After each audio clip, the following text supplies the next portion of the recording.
O que é a adolescência? E como lidar? Afinal de contas, até que idade vai a adolescência e qual o seu significado? Vamos tratar nesse vídeo de aspectos relacionados à psicologia, neurociência, saúde mental, funcionamento da mente e o que acontece no cérebro nesse período da vida e como tudo isso afeta o comportamento. O objetivo de compreender tudo isso é entender que compreender a situação nos ajuda a agir de maneira mais racional e eficaz com eles, sem encarar tudo que eles fazem como uma afronta. E, aliás, podemos ajudar melhor os nossos adolescentes. Assista até o final e eu tenho certeza que esse vídeo vai te ajudar, porque as dicas de hoje são maravilhosas. Bom, seja muito bem-vindo a esse canal. Bom dia, boa tarde, boa noite. Já quero te convidar a se inscrever. Escreve nos comentários aqui que tipo de assunto você gostaria de que fosse abordado e aperta o like para que esse vídeo seja recomendado para outras pessoas, porque talvez possa ajudar muitos pais e pessoas que trabalham com adolescentes. Muito obrigada pela sua ajuda. Bom, antes da adolescência começa a puberdade, que é a etapa de transformação do corpo infantil para um corpo adulto com capacidade de se reproduzir. Essa fase ela é iniciada com liberação de hormônios no cérebro para os ovários ou testículos. É iniciado esse envio de hormônios e esse envio acaba gerando outros hormônios, uma produção hormonal ainda maior, que causa uma mudança no corpo inteiro. Cérebro, músculos, ossos, cabelo, pele. É uma mudança aí completa. Se inicia mais ou menos entre os 10 e 12 anos com os meninos, com as meninas, e os meninos passam por isso aí entre 11, 13 e 14 anos. É um período também de muitas transformações sociais, ou seja, o papel que ele se sente inserido na sociedade. A criança geralmente só obedece, né? Ou deveria obedecer. O adolescente começa a se entender como um sujeito, começa a se enxergar como alguém com uma autonomia maior, né? Ele adquire maior capacidade de agir sozinho. E nessa etapa acontecem muitas mudanças psicológicas. A capacidade dele também cognitiva, ou seja, de aprender, de pensar, de refletir, se amplia muito nesse período. Enquanto ele é criança, a criança ela pensa mais em coisas concretas. Se você tratar de coisas abstratas como sentimento, dó, situações, a criança não compreende. A criança ela é mais concreta. Ela entende aquilo que ela vê. Agora, aquilo que ela pensa, coisas abstratas, pensamentos, sentimentos, situações, a criança não compreende direito. O adolescente já começa a entender. Ele começa a compreender metáfora, figura de linguagem, comparação. E ele tem aí a metacognição, que é a capacidade de pensar nos próprios pensamentos. Né? Ele começa a refletir, a meditar. Então, a sua personalidade vai gerar uma mudança aí comportamental, porque ele começa a enxergar as coisas de uma outra maneira.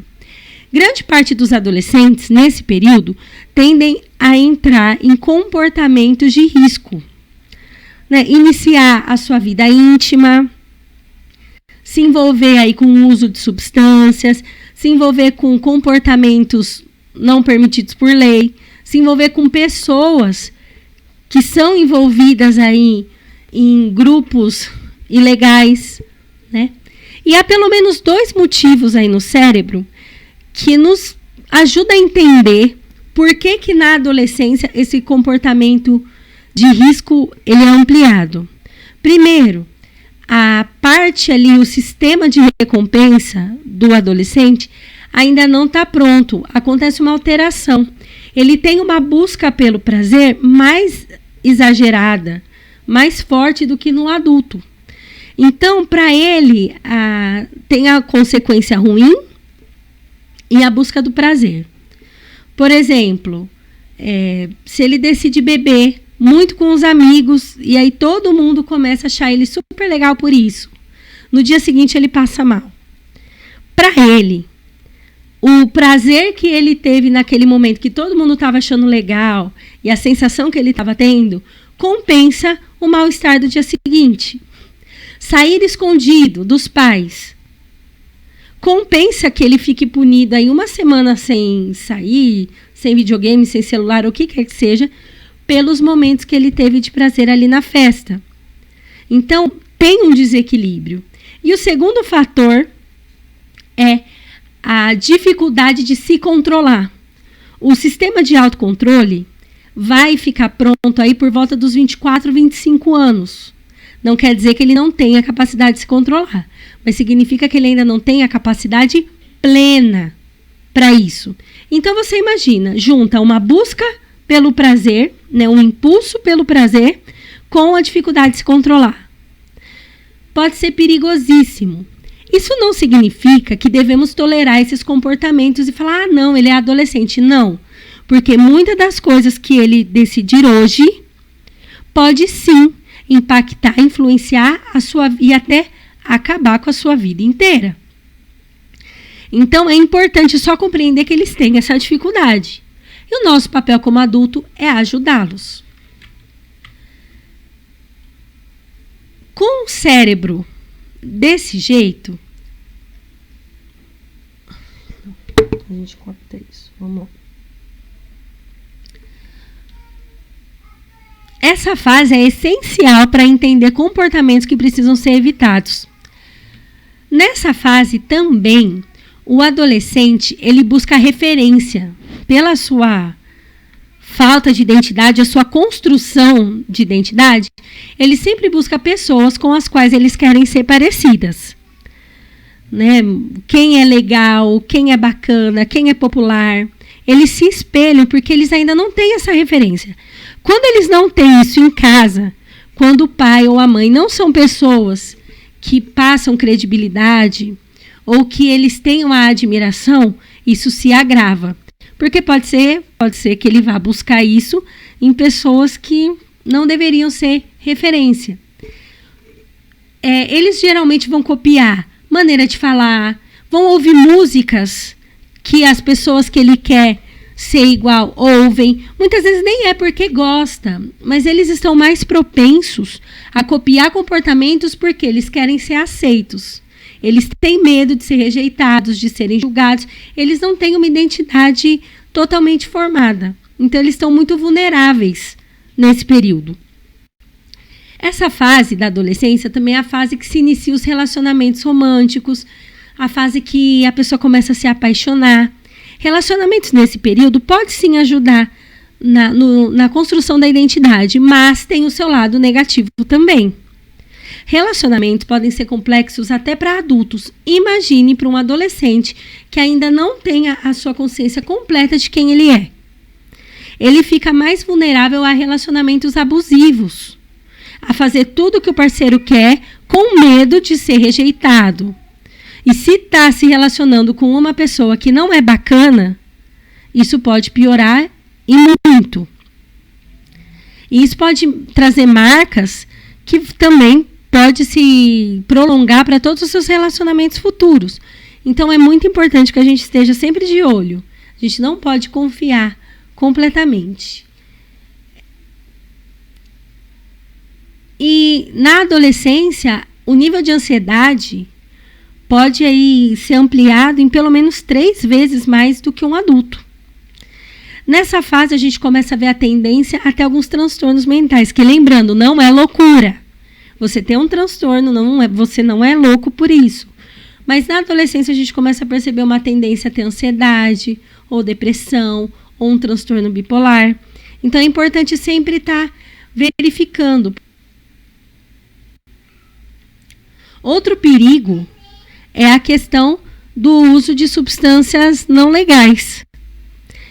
Se ele vive aí com amigos que fazem uso disso, a probabilidade dele ter medo de todo mundo achar que ele é bobo ou que ele é criancinha e acabar cedendo é muito grande. Então, é muito importante que a gente fique de olho. E pessoas que usam essas substâncias na adolescência, inclusive o álcool, eles têm muito mais propensão a desenvolver depressão, transtorno de ansiedade e até tendência a ter surtos psicóticos, principalmente se já tiver fator genético nisso. Você deve conhecer alguém que já fez uso na adolescência e hoje tem aí dificuldade de raciocinar, tem uma tendência maior à depressão. Eu não estou falando que o uso gera depressão, mas eu estou falando que agrava e muito quem tem tendência a isso. A adolescência, hoje, tem um conceito um pouco diferente de anos e décadas e séculos anteriores. No século XIX, a adolescência se iniciava pelo menos 4 anos antes. Lembrando, pela OMS, o adolescente começa aos 12 anos e vai até aos 18. Alguns psicólogos levam a adolescência até os 24 anos pelo nível de imaturidade que as pessoas estão vivendo hoje. Nos séculos anteriores, adolescentes já estavam formando família, traziam sustento para casa ou cuidavam de outras pessoas, sejam seus pais mais velhos, sejam parentes ou mesmo os irmãos ou sobrinhos, primos. Hoje, o adolescente só tem que estudar. A grande maioria hoje, né? Nós sabemos que existem as exceções. Tem muitos adolescentes que carregam fardos que ele não deveria estar carregando. Mas esse fato do adolescente ser muito poupado gerou uma imaturidade mundial, né? Principalmente aí na nossa cultura ocidental. Então, os adolescentes estão mais irresponsáveis. Eles não dão valor para as coisas, porque não são eles que compram, não são eles que precisam trabalhar, não são eles que conquistam. Tudo para eles é muito fácil. E juntando que essa geração de adolescente é a primeira a nascer nesse ambiente de tecnologia, eles não passaram pelo processo que outras gerações como a minha, ou talvez a sua ou dos meus pais passaram de se adaptar à tecnologia. Eles já nasceram nesse ambiente. A adolescência para nós era muito mais fácil. Nós não estávamos sob a influência de tantas séries, filmes, padrões, discursos tão contraditórios como eles estão hoje. Então, ser adolescente hoje é muito mais difícil do que anteriormente. Eles têm acesso a tudo na internet.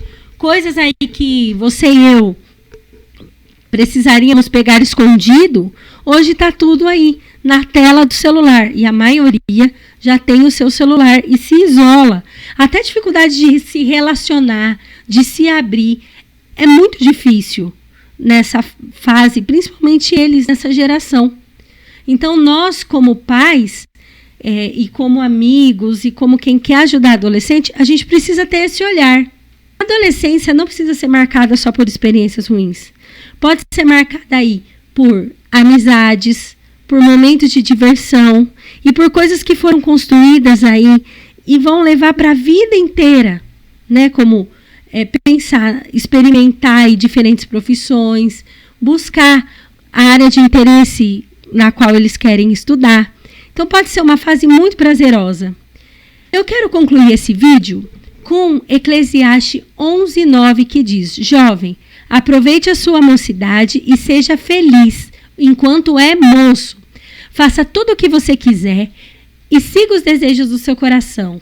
Mas lembre-se de uma coisa: Deus o julgará por tudo que fizer. Eu não quero trazer aqui uma abordagem religiosa, mas o adolescente precisa entender, você adolescente, que o que você faz hoje vai impactar a sua vida no futuro, sim. Você está plantando sementes. Então, que você plante sementes boas, seja prudente, não se relacione com qualquer pessoa, não ceda à pressão, porque essa fase turbulenta vai passar. Fique tranquilo. Procure ajuda de adultos maduros e adultos que você confie. E você, adulto que lida com adolescente, tenha um pouco de empatia de entender que a fase que ele está vivendo não é fácil. Seja firme com amor. Se você demonstrar amor e que você se importa com o que ele está passando, a probabilidade de se abrir com você é muito maior. Certa vez, o meu pastor disse algo muito interessante para mim e eu guardei. Um não pode ser dito de duas formas, com amor ou sem amor. Tudo pode ser dito com amor ou sem amor. O que vai fazer a diferença não necessariamente é a palavra dita, mas como ela é dita. Bom, eu vou escrever um vídeo, vou fazer um vídeo falando agora que você entendeu o que é a adolescência e o que está acontecendo nessa fase, como podemos aí nos aproximar dos adolescentes. Como que eu posso fazer? Meu filho não me conta nada. Meu neto não quer se abrir comigo. Né? Faço parte de um grupo de adolescentes e eles são arredios. Como que eu faço para escrever? Eu sou professora de adolescentes, eu tenho especialização em psicopedagogia e neurociência. E olha, eu comecei a pôr em prática algumas coisas e quem for meu aluno e está assistindo aí esse vídeo, pode me dar o feedback. Eu consegui ter um relacionamento muito melhor com eles hoje do que eu costumava ter anteriormente, aplicando essas técnicas. Então, se você quer, escreve aqui embaixo que eu vou fazer esse vídeo aí com essas dicas. Que Deus te abençoe. Compartilhe esse vídeo para pais de adolescentes, tá bom? E que nós possamos nos ver aí no próximo vídeo. Deus te abençoe. Um beijo. Até a próxima.